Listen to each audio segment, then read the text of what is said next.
Hi, my name is Tim Sales. Do you know that there are very specific differences in what the poor, the middle class, and the wealthy buy with their money on payday? It's so simple yet so different it nearly knocked me out of my chair when I finally understood it. I'm going to show you exactly what I'm talking about, and you can evaluate for yourself why the wealthy keep getting wealthier and the poor keep getting poorer and the middle class are stressed out. To understand this, I need to make sure you understand some basic business terms in the way that I'm using them. The words that you need to know are income, which means money you bring in, expenses, which means money you spend, assets, which is the most confusing one. An asset is defined as something that pays you. If you're an accountant or a financial planner, I just raised your eyebrows a little because the traditional definition of an asset is things you own. More on that in just a second. Liabilities is the last definition and is defined as things that cost you. A house is typically viewed as an asset, but can it actually be a liability? Yes. By the definition I used earlier, anything that costs you money is a liability, not an asset. But to answer your curiosity, yes, a house can be considered an asset. When is it an asset? When it pays you money. If you were to buy a house and rent it out, and it paid you a positive cash flow every month, that would then be considered an asset. One more time on the definitions just to be very clear before we continue. Income is money you make, expenses are money you spend, an asset pays you, and a liability costs you. Now let's look at what the poor buy on payday. On payday, the poor buy what I'm going to call stuff. What is stuff? Inexpensive things that people buy that they don't really need to survive. You go into someone's house and you can't find any counter or tabletop space in the whole house because of all the stuff on it. You can't find a single foot of white space on any wall in their house because of all the stuff that's hanging on it. Where did they get this stuff? They bought it at the flea market, at the garage sale, at the dollar store, at the craft show. Their house and their car is full and cluttered with stuff. So income comes in on payday and then goes straight out the expense column to buy stuff. The poor really never educate themselves on assets and liabilities. The poor justify their buying all of this stuff by claiming that it costs so little. Yes, it was very cheap, inexpensive, not a lot of money. But over the years, it's all they ever had. The problem is their income never produced or created more income.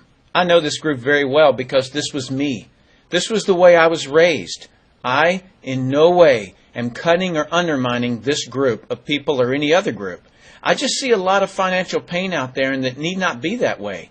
I only want to help you and hopefully you'll pass this information on to people you care about. Creating wealth is not a mystery. It's a formula. The only reason someone doesn't create wealth is because they don't know or don't apply the formula. Let's continue on and look at the middle class.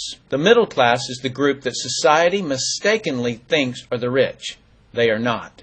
Yes, they typically earn a six-figure income, but what they buy on payday keeps them prisoners of the middle class. What they buy on payday are liabilities. Remember the definition of a liability? Things that cost you? By buying liabilities, the money gets pushed up and out their expense column.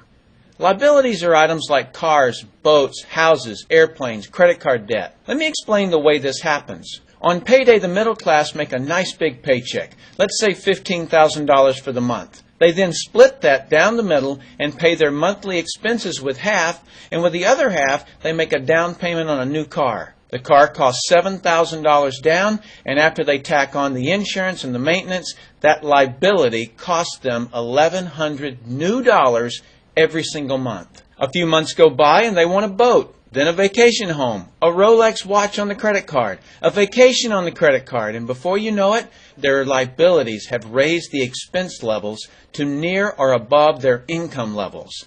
They actually spend equal to or more than they make. Meaning that they have to go to work and make a certain amount of money every single month because of their liabilities. The other important issue with both the poor and the middle class is that normally all of their income is dependent on their own effort. Meaning they've educated themselves to exchange their knowledge and expertise for someone's money. Here's an example. An attorney is knowledgeable about law. So people pay him or her money in exchange for that knowledge on an hourly basis. The problem there is that if they're not, the attorney, sharing that knowledge with a client, then the attorney is not making any money. Their stress level is as tight as a piano string. And if you were to ask them to go to dinner with you, they very rarely can because of how much money it'll cost them to take that time off. On the surface, life is merry. The reality is that it's a roller coaster ride. That's the middle class.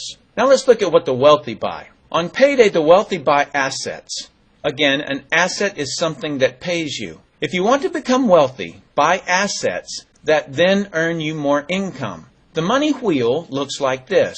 Buy assets that produce cash, that then buy more assets that produce more cash, that then buy more assets that produce more cash. The wealthy spend their money and buy things that produce more money. Here's a couple of examples of assets that produce more income.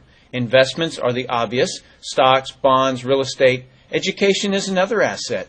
If you learn how to do something and actually do it, that produces more income. That's buying an asset. I heard a great expression once: if you think education is expensive, you should see how expensive stupidity is. Another example of assets you can buy that pay you is businesses, especially those businesses that can create a passive income. Passive meaning that once you build it up, it pays you whether you're still building it or not. A little example is if you buy a pinball machine and put it in a barber shop. You don't spend any of the profits. You save them until you can buy another pinball machine and put it in another barbershop. This, by the way, was Warren Buffett's first business. Warren Buffett, by the way, is one of the top 2 richest men in America. The wealthy are extremely eager to find those passive income businesses because it continues to pay them month after month, year after year, long after they've stopped working the business. That's actually the way I created my millions. I found a passive income business that I built up, and it continues to pay me month after month, year after year.